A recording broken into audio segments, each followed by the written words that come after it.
Hello, and welcome to Flipping the Table. In this second episode of Season 6, Michael speaks with Native American rancher Kelsey Ducheneaux Scott, who represents the 125th generation of land stewards from the Cheyenne River Sioux Nation in South Dakota. Kelsey is only 30 years old, but carries the combined knowledge of her ancestors and her science-based education. As you will hear, she reflects a powerful combination that supports our belief at Flipping the Table that we can solve the many challenges before us by working together to combine the best of the old with the best of the new. Enjoy the show. Last fall, I watched a fabulous film called The Revolution Generation. It is a documentary all about the millennials that were born between 1981 and 1996. The psyches of this generation have been shaped by the tragedy of 9/11, the 2007-9 financial crisis, mass shootings in schools, crushing college debt, and hurricanes Katrina and Sandy, which ushered in the era of climate chaos. They know society-wide dangers. They have felt fear about events way outside their control or that of their families. Unlike the tropes that often label them as screen-addicted, lazy, and self-involved, the film makes clear millennials are a generation focused on taking action to address the many challenges before us. I have met and worked with many millennials over the years, and they give me hope.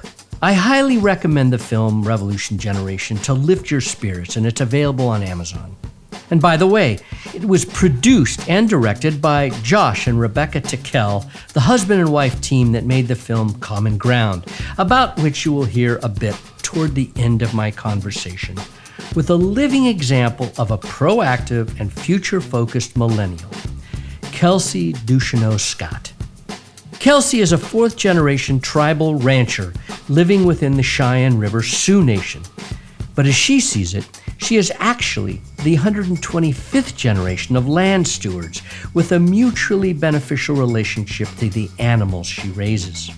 Beyond that, she has a very large number of leadership positions, including as chief strategist for the Intertribal Agriculture Council, a national nonprofit that promotes the use of Indian lands for the benefit of Indian peoples. Our wide-ranging conversation today explores Indigenous knowledge, the need to perceive clearly what the future holds, and what it is like to star in a documentary film about regenerative agriculture. I know you will feel as I do that Kelsey is an inspiration and a shining example of how we can combine ancestral knowledge with new science to fix the world. Let's begin. Kelsey Scott, welcome to Flipping the Table. Really nice to be in contact with you as you are out in South Dakota right now. How are you doing? I'm doing great. It's great to be here. Thank you for having me. Sure. So today we're gonna talk all about your life and your work, your important life and work. And I think we should always begin with your origin story. How did you come to be doing what you're doing? Yeah, I think my origin story, I didn't realize it at the time, but it goes way back to when I was about 4 years old, and the house that I'm sitting in was being built. And in order to do that, we have a unique soil type where we don't always have full basements in our homes, but we have crawl spaces. And so they were excavating the soil to build the crawl space, and they had deposited this big mound of soil just off to the west of our house here.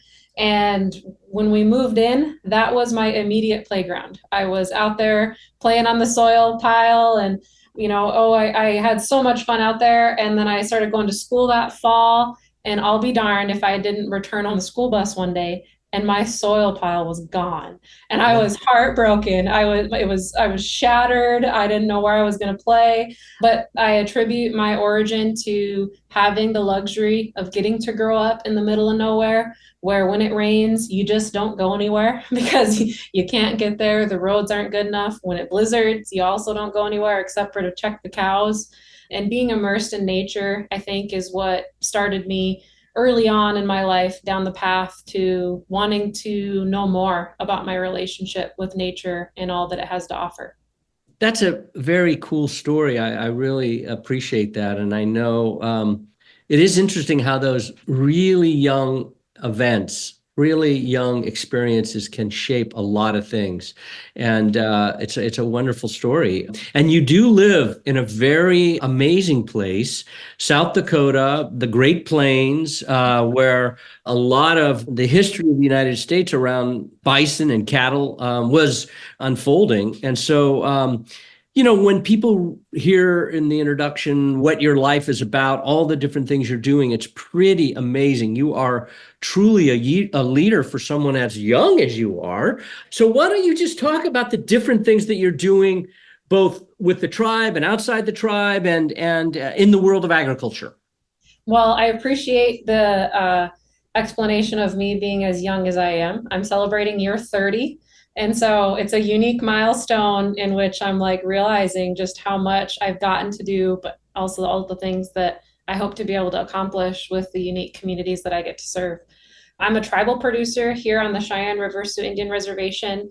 My husband and I manage, alongside our family, the DX Ranch. We're a regenerative cow-calf beef operation, as well as have a registered quarter horse herd here on the place. We also have an agritourism branch on the ranch, which is intended to serve as an opportunity for folks to come here and to learn and to be immersed in all it is that we're learning day to day in what we do. Professionally or in my career, I have served the Intertribal Agriculture Council, a national nonprofit organization that got its start on the heels of the farm financial crisis in the 1980s. Uniquely charged to serve Indian producers, Indian country for the benefit of Indian communities. And we have, since our inception, been a response and a appreciation of the resiliency of American Indian farmers and ranchers all across the country. And we're charged now with serving as the largest USDA cooperator in increasing access to USDA programming across the entire department for American Indian land bases. I serve now as the Chief Strategy Officer, which means I get to have a whole lot of fun and understanding where efforts maybe don't necessarily represent or mirror the approach in which our Indigenous ways of being are, but how can we still make a correlation between our Indigenous ways of being and producing and accessing the programming and the offerings that may exist, and maybe better inform those programmings and offerings in the future for everybody's benefit across the country. Yeah, so it sounds like you have a translation role, taking the knowledge and helping the agencies to understand how it meets their goals. I think that that's a really great way of explaining it. Might steal it. Good. So anyway, I didn't mean to interrupt you. I just thought that was really No, yeah. My time with the IAC has been informed by starting within our youth programming. We're very proud as an organization that a large percentage of our team members, we're now just over 70-person staff, and we have over a dozen of our team members actually got their start in agriculture or food systems work because of interacting with one of our youth programming offerings. And so we really believe that you got to grow your own. You got to invest where you say your mission is. And we're very proud that our growth in our organization has been representative of our belief that we have the change makers and the solutions to decades-long problems right here in our communities in Indian country. And we're glad to be hiring them to help us address where we're heading, having it be informed by where we've come from, and really capitalizing on the potential that we have currently. Cool. So it was interesting. I thought it was interesting that you separated your ranching life from what you called your professional life. They seem to me to both be professional activities. I agree. I'm very fortunate in the fact that, just over the weekend, somebody asked me, so what you been doing for fun?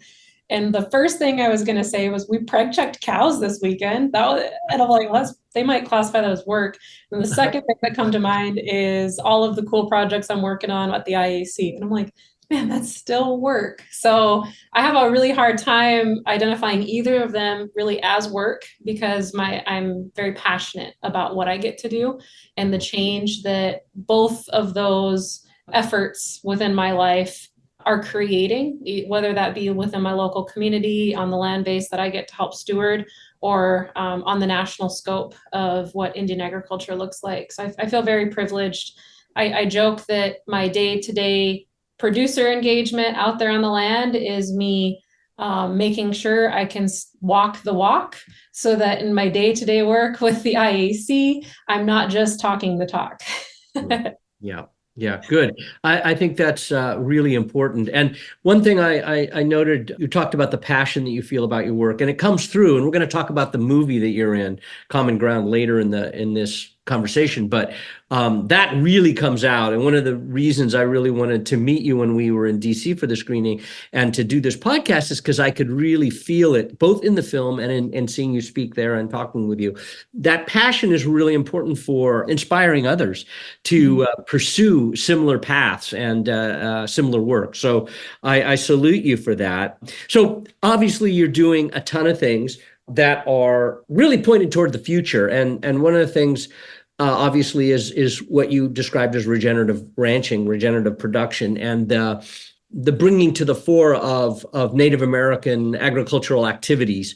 So why don't you just talk about how you would describe this idea of regenerative agriculture? Absolutely. I think that regenerative agriculture, first and foremost, appreciates that humans are a keystone species within ecosystems. We're not a part of manipulating a system. We're genuinely a part of the system. And we appreciate that our day-to-day activities, our energy exerted, our thoughts that we have a direct correlation with the energies that circulate within the system.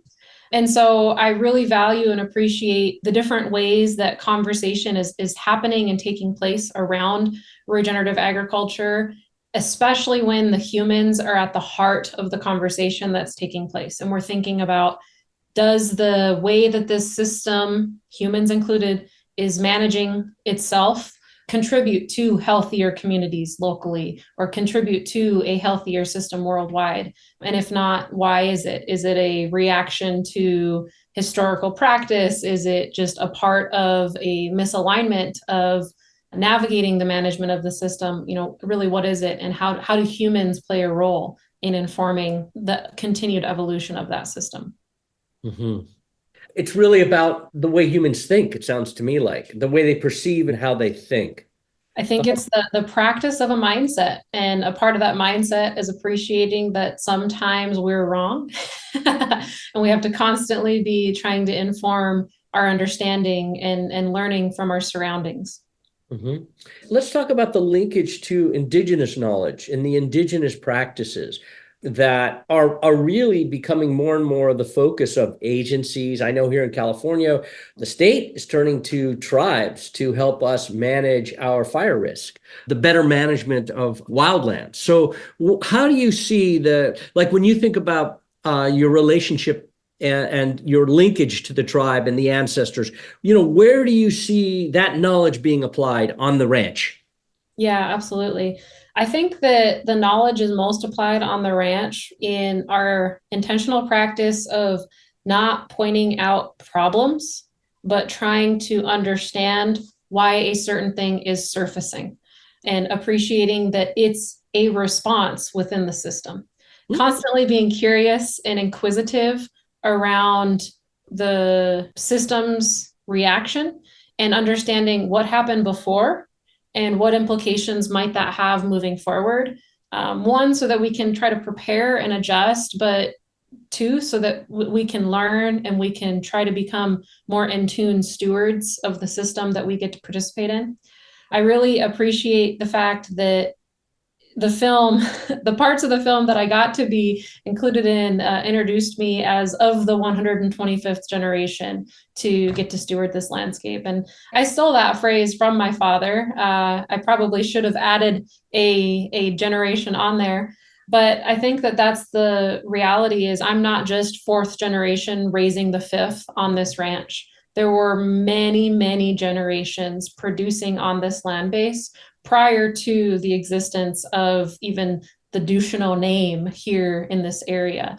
And so I think that we have to really respect and appreciate that we're not just managing a system that's in this particular classification because that's what great grandpa did. We're managing a millennial long system now, and we're participating in its evolution through multiple phases of a world food system. And we have to really inquire about what that means where we're currently at in navigating production systems from one year to the next. But what does it mean for my son when it's his turn to get to participate in managing this land base, and how am I shifting my approach to better benefit his ability to manage it long term? And so, yeah, I think it's for as far as that indigenous framing of mind for how we produce here, it's just in constantly inquiring, being inquisitive, trying to understand how it all interplays. And one practice is to never identify a problem, but to identify what created that reaction within the system. So it's like a really good doctor viewing the human body and trying to understand why the body has a rash or has a tumor or whatever. It's trying to figure out what is underneath. And so you're looking at the land and the soil. So let's get very concrete about, let's say, grass. Like what's happening for you? What are you all doing on the land that's related to the kinds of grasses or the amount of grass, so that people can see how the framework that you describe is applied and results in a concrete thing on ground? Yeah, absolutely. We're at a really unique place just coming off of a pretty severe drought in the past year, which has been a multi-year one. And so we have seen really unique trends in our grass within the past 10 years that when you look at just the past 3, right, are a different representation. And so some of the things that we're recognizing in our day-to-day management is timing in which our grasses are going to seed is shifting along with some of the seasonality that's taking place. And so we need to be aware of that so that we can shift our grazing dates to continue to contribute to the establishment of the native plant species or reestablishment of those native plant species within our seed bank. So that might look like a different timing within which we're grazing a certain paddock or a certain area of our ranch. It might shift to a different type of animal that's being exposed from one season to the next, recognizing that the 2 animals we predominantly have in our livestock base are horses or cattle, right? But there's also wildlife that inhabit areas within our land too. And so we need to be shifting our grazing patterns in a way that appreciate and recognize when our ungulate species or other grazing animals are going to be inhabiting certain land bases, because it has a direct correlation with our species biodiversity that we're aiming to accomplish. We hope you're enjoying the conversation. If you are, please rate our podcast and offer a review. Your voice will help us grow our listener base, which helps us sustain the funding to share these conversations with the people and organizations shaping a more just and regenerative future. A future in which the food and farm businesses are helping to solve the largest challenges of our time. So we haven't talked about bison at all. I know that I've been looking at some of the information that's been flowing about the reestablishment of bison herds in different lands that are tribally held, sovereign lands that are being managed by tribes across the country. What's your sense of that? How do you feel about that going on? Do you see that in your future? Obviously, South Dakota was a place where there were lots of bison at one point. What's that create in your mind when you think about that? Yeah.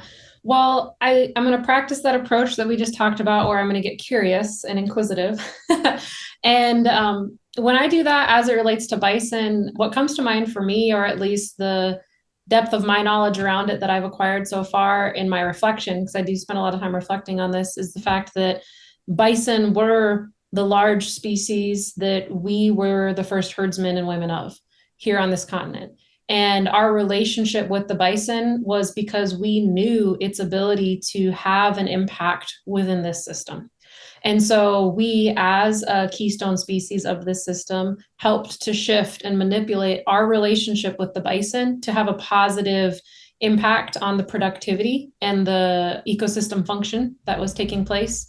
And we do our best to practice that type of relationship, that herdsmanship, that stewardship within our management of our cattle system here.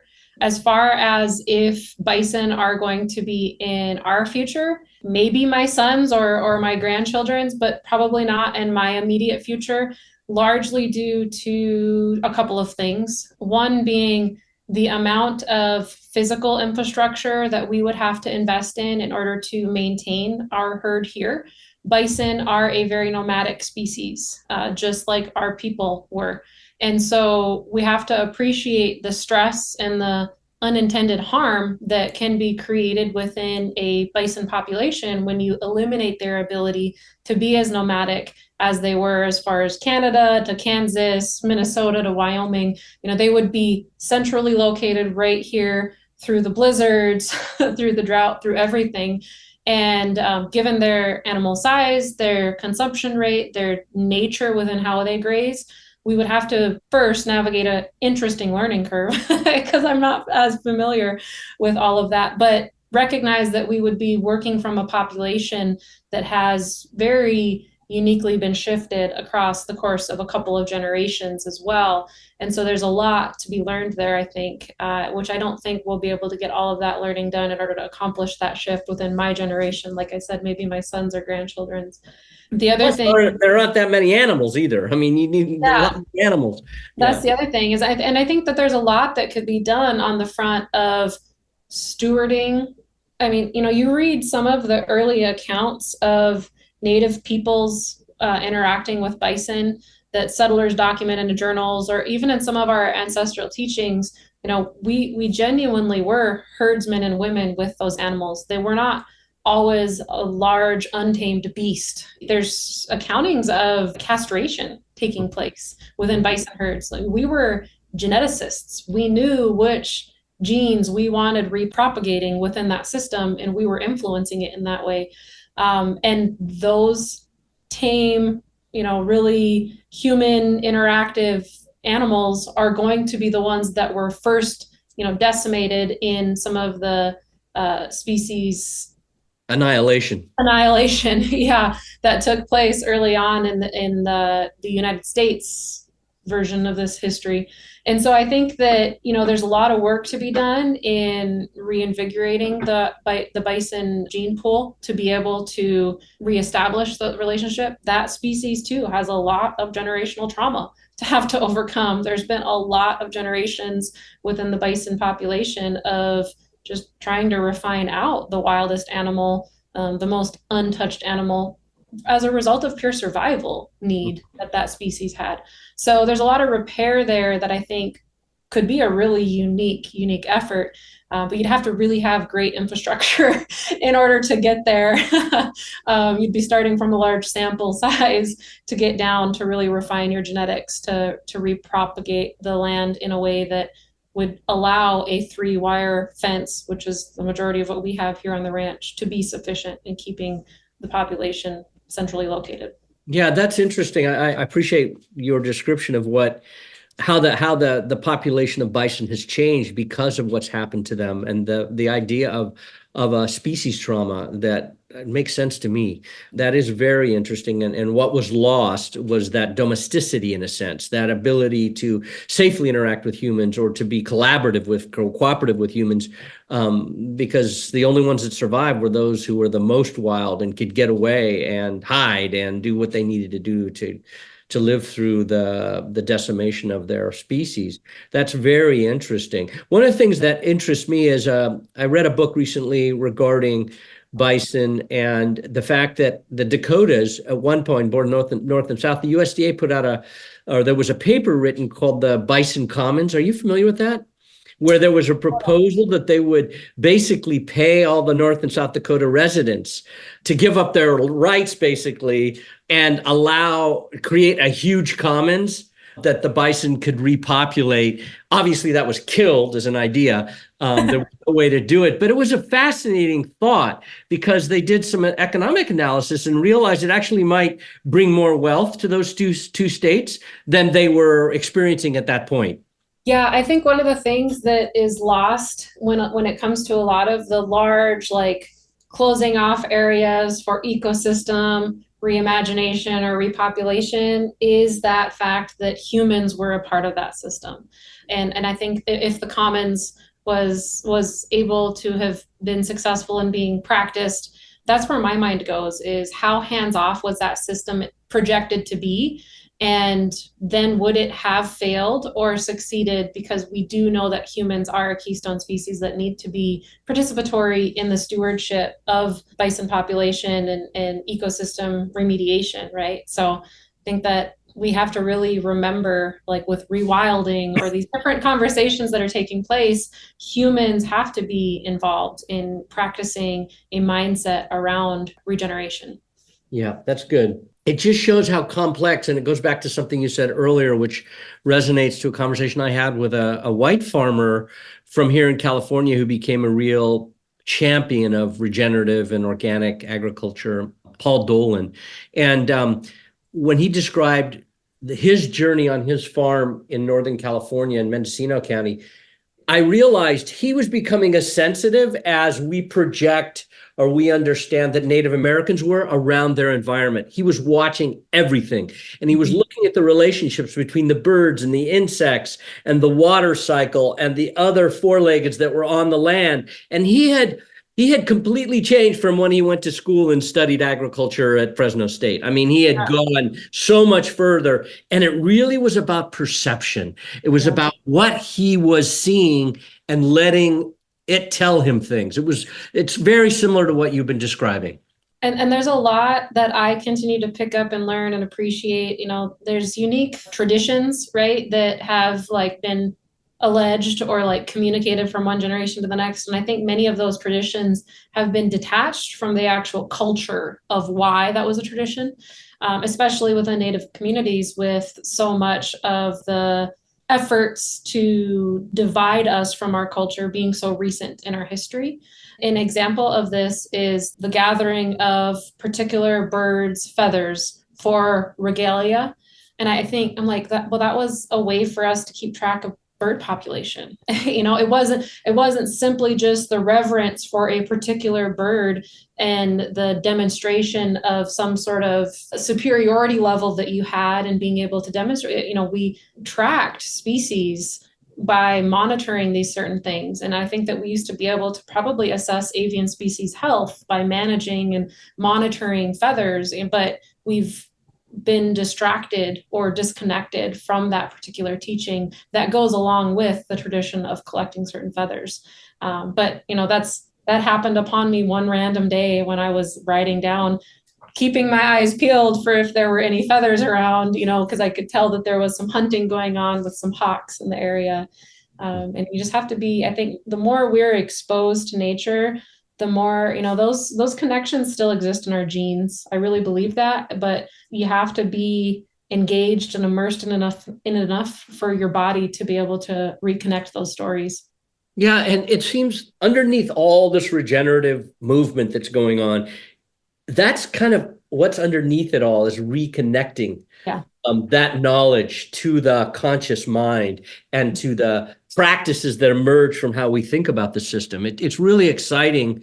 I'll probably get crucified for this, but in a sense, we have an opportunity to re-indigenize all those people that are managing lands, like to get back to that. Because I'm a European of descent, but at one time, my people were indigenous to pieces of Europe. We all have that somewhere back.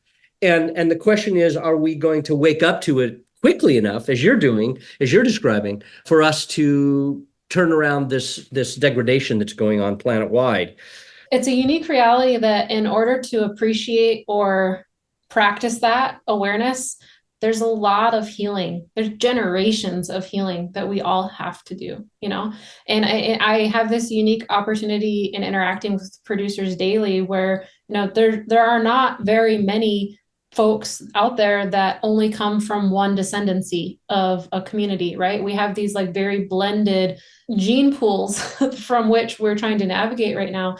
And I can't personally practice an appreciation for an Indigenous mindset in my production without also appreciating the part of my gene pool that was on the other side of history, right? And you have to be able to cope and process and heal for not only your generation, but the generations that were participatory in both sides of the history in order to truly, I think, unleash that Indigenous connection again. And that's a hard thing to do. That's a part of where I think that this regeneration movement, it's going to have to be multi-generational before we actually have people that have healed enough of that trauma that has taken place worldwide to actually unleash that Indigenous approach and mindset. Yeah, well said. I do think that's absolutely true. And I think that I know in my own life, having to deal with the side that was dominating and aggressive. I mean, I have people that go back to Mississippi who enslaved others. When I became aware of that, it started really kind of unearthing what I felt about that. It wasn't just shame and guilt. It was like, how can this happen? And what can I do in my generation to be part of the repair that's needed around that? I wasn't part of it, but we carry it. And I realized it was in my body. There was shame in my body. And it's really important right now. And we're in this moment where folks who came here, who were the people that came and conquered the land, so to speak, there's a lot of sensitivity and fear in kind of facing that, I think. It's a real struggle to get people to relax, because it's really about relaxing into it and realizing it's not just me, it's the system. I'm part of something much larger, and I don't have to carry it all. What I have to do is be part of the healing, and that's all that can be asked, really. Yeah. Yep. And I think one of the unique things that we don't discuss enough is the energy that surrounds the land, and which is a part of the system that we're how this land must have wept when genocide was taking place, or when its connection to the people that had been caring for this land was broken.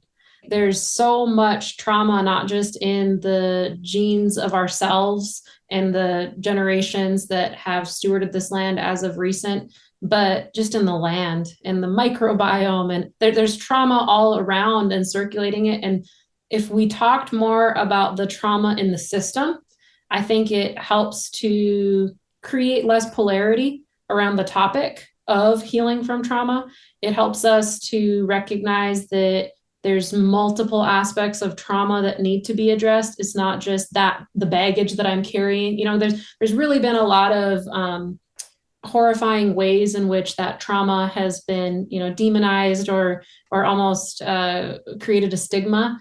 And if we get back to talking about it as a component of the system, I think we'll be able to accelerate the healing and appreciation and hopefully, return it to just a conversation that is normal and takes place regularly, so that we don't continue to pass it on to the next generation. Yeah, well said again. I think and I really love this idea of focusing on the land and the healing of the land. The image of what it was like when the sod was being busted up all through the Great Plains. Yeah. Those interactions, those communities of plants, they were disturbed in a very deep way and lost. Luckily, there are little patches of it that are slowly coming back. You were talking earlier about the re-emergence of the native species. That's so important. So this is great. And it gets us right into my next question, which is, when you think 10, 20 years out, you mentioned that you think this is a multi-generational journey that we're on around regeneration, regenerative agriculture, regenerative food systems. What do you see? When you imagine like your best picture of what will be, for your son, who I think is 16 months old, what is he going to experience and see? I'm hopeful that in the next 10 to 15 years, we're no longer doing fence line comparisons. We're doing fence line appreciations, honoring of fence lines. I think that one of the unique realities that we're faced with in order to try to gain excitement currently around this effort is to say, this is so much better than. But just in that framing, is that really a regenerative approach to suggest something better than, something more superior than, or to try to suggest something more inferior? Like, that's not a healing way of being in my mind.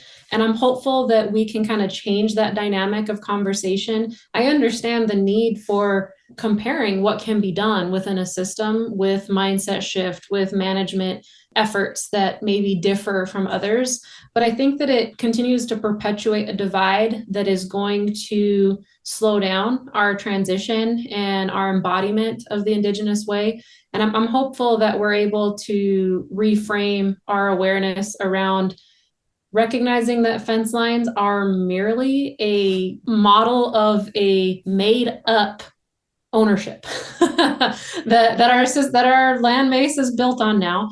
But that fence line just outside my window does not shift much as it relates to soil class or ecosystem function. There's management changes that happen at that fence line, but from an ecosystem potential standpoint, we have to really start to look beyond fence lines, and we have to honor them differently and respect them differently so that we can all come together and be thinking about our management as groups of stewards rather than me versus them sort of thing.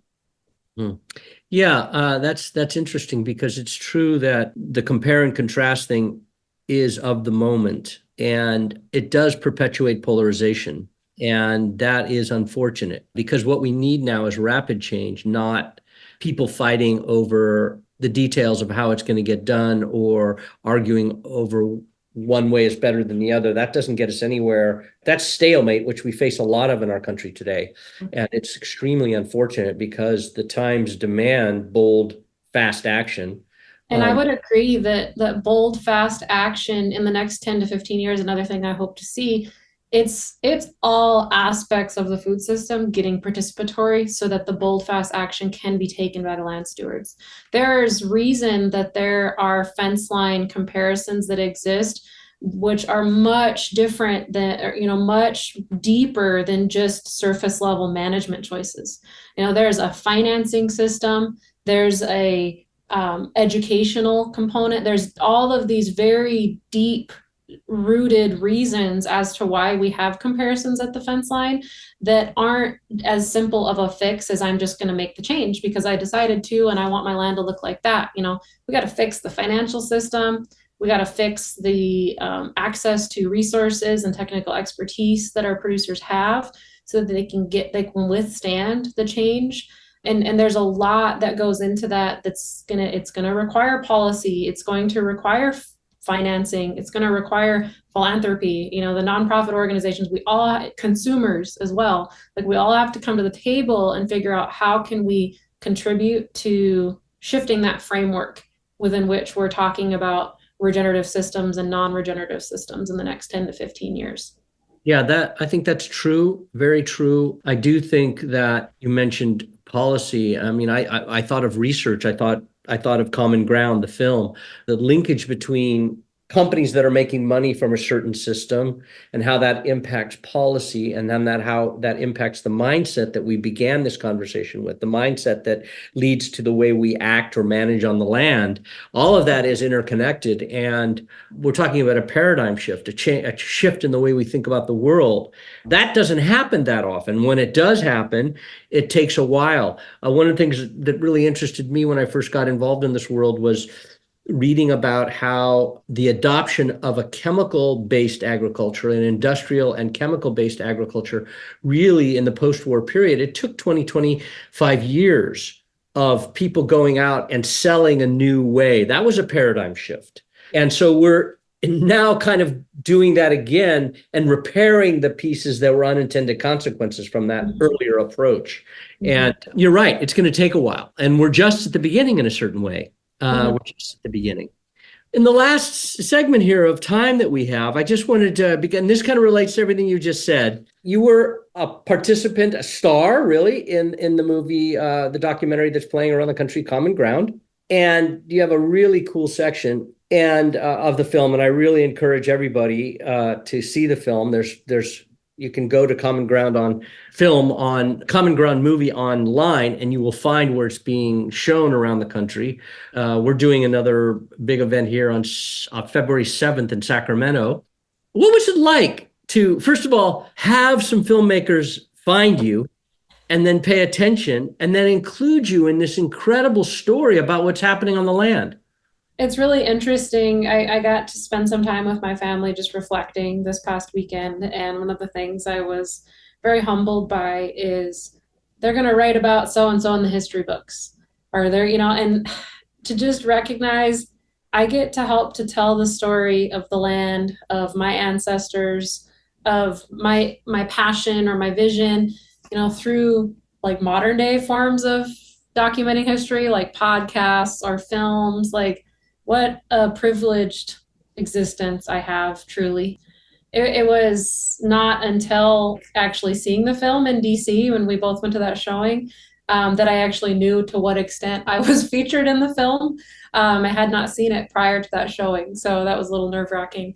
When they sought out a preliminary call, I had no idea really the scope of which the conversation, where it would go.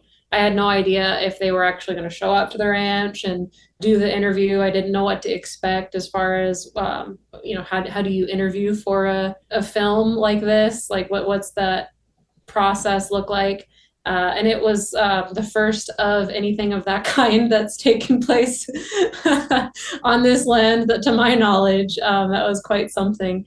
And it was intimidating, to be frank. I didn't know who else they were interviewing along their journey. I didn't know if any comment or statement that I would make, how it would be perceived by the audience or by the film crew. Like, what if what I had to say totally shifted in a bad direction, how the directors would portray tribal production? And so it was a relief for me to see how the film all came together. I think that it was a really great growth in storytelling, for an appreciation, a greater appreciation than anything I've seen, for the fact that Indigenous stewardship practices of managing the landscape that are often pushed to the side or mystified was actually at the heart of the conversation. I think that there's always going to be more growth that needs to take place in uplifting these stories and continuing to tell them in different ways to different audiences. But it was a great step in the right direction. And I was really privileged to be a part of that. I'm almost over 30 years in this world of trying to fix the food system in certain ways. And I have to say that I had never seen a film that was so nuanced and so balanced about the challenge, that included more traditional agriculture in a positive way and showed how more traditional agriculturalists were engaging this opportunity. It was very nuanced, and it's a complex thing.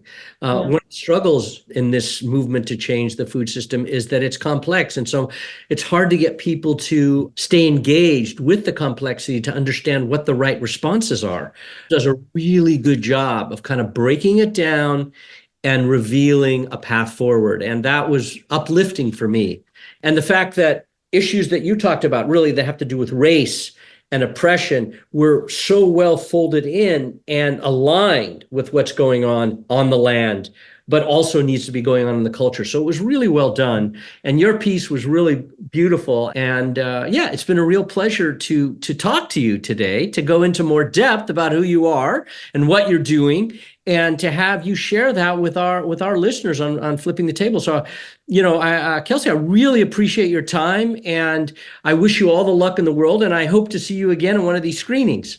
Likewise, I really appreciate the opportunity to meet you in person a few months ago, but then to also reconnect. And I look forward to the ways that our paths can continue to cross to keep telling these stories. Thank you. All right, you take care. Yeah, you as well. Thank you for listening. Roots of Change is a program of the Public Health Institute.